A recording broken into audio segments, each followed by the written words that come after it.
Hey, what is up guys, this is Yusuf here from TechDroids and welcome back to a brand new video on the channel, and welcome to the $2,000 gaming PC build for the month of March, April and May 2017, featuring the latest and greatest GPU from Nvidia, the GTX 1080Ti. So with that being said, this is a beast of a computer. Drop a like rating, get subscribed. All the parts mentioned in this video will be linked to Amazon.com, so check them out if you want.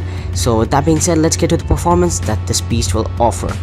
So you can expect 1440p to 4K gaming, medium to max settings, above 60 FPS and well over 100 FPS in 1080p gaming. So AAA titles will be a breeze for this. You can also bump it up to even 5K gaming with multiple monitors. This PC is just capable of smashing anything you throw at it. Video editing, streaming, content creation, 3D rendering and gaming can be done without any hiccups or any hesitation. So games such as Battlefield 1, GTA 5, Witcher 3, the Rise of the Tomb Raider, Batman, Arkham Knights, Arkham Asylum, all these games run at 1440p to 4K max settings at 60 and above FPS. And the older titles, just don't even talk about that. CSGO, Minecraft, World of Warcraft, League of Legends, Dota 2 and other games that don't require power such as Team Fortress 2 are running 4K max settings well over 100 FPS. So you can expect some kick-ass performance from this one. So let's get to the parts that make it all possible. So for the CPU, we have the Intel Core i7 7700K. Now I don't have a Ryzen chip inside because after listening to the reviews on Ryzen, I think it's not the best thing in the world for gaming PCs. It didn't even perform well in 1080p. So here I have the Intel Core i7 7700K, clocked at 4.2 GHz, can turbo up to 4.5. It's overclockable, so getting a 5 GHz overclock also is not a problem. Comes with Intel HD graphics 630.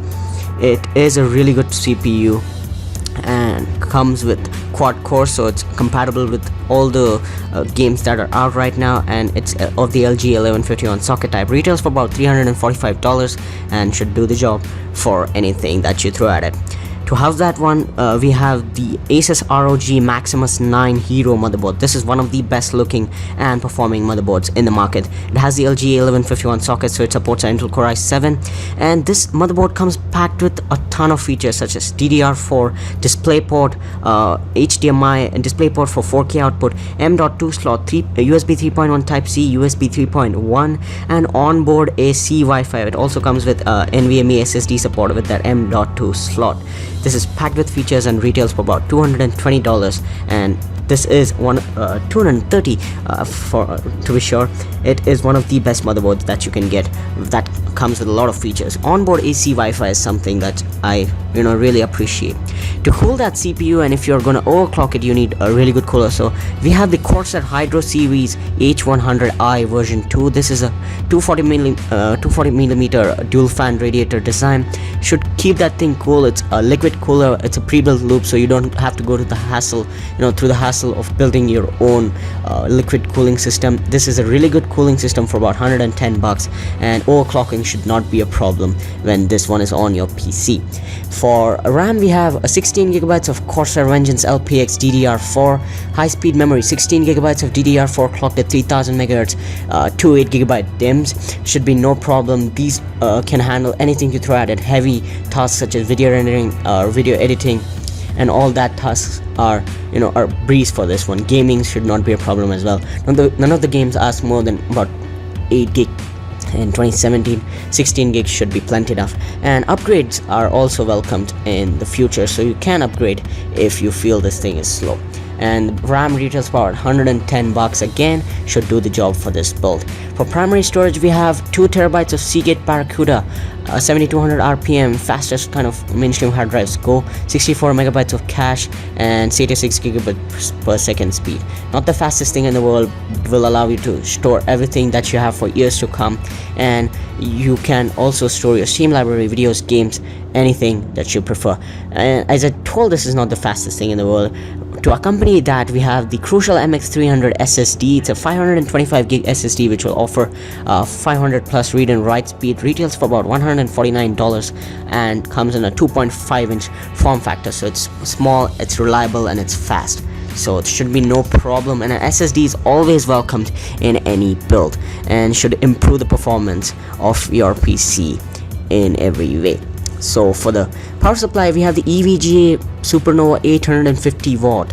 It's 80 plus gold certified, comes with a fully modular design, and has a 10-year warranty on it. So $109, totally worth it in this one. For the case, we have the Thermaltake Versa H27, totally out of the future. This thing looks amazing. For $79, it comes with red LEDs and load of front panel I/O, and has a lot of space inside for cable management and all our parts. So that should be a really good case. Now for the star of the show, for the GPU, we have the Asus GeFirce GTX 1080Ti. This thing comes out of the box with an 11GB massive frame buffer. There's a GDDR5X memory.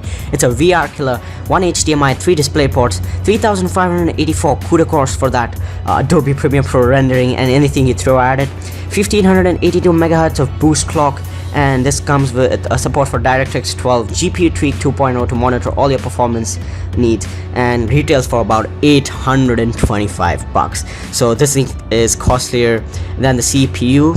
Added the motherboard, add all the storage, and add all the RAM. You get all that together and it costs $825. Maybe you can build the $800 Kabylake PC build. This GPU is costly, but this is the best FPS per dollar GPU. You can drive up to 5K gaming on this one. You can have maybe 6 or 7 monitors connected to this, and this is totally a beast, VR killer, and anything you throw at it, this is gonna do it without any hesitation. So that wraps up, guys, our $2,000 gaming PC build for the month of March, April, and May 2017, and should do a really good job. This thing is a kick-ass gaming PC. Should last you more than 3 or 5 years, or even more than that. But just to be practical, 3 years should be no problem. You can play anything on this. Content creation, live streaming, video editing should not be a problem. And that wraps up everything we had to say about this PC build. Drop a massive thumbs up, subscribe to the channel, turn on notifications so that you don't miss out on uploads. And that's been it, guys. Thanks a lot for watching. I'll catch you guys in the next one.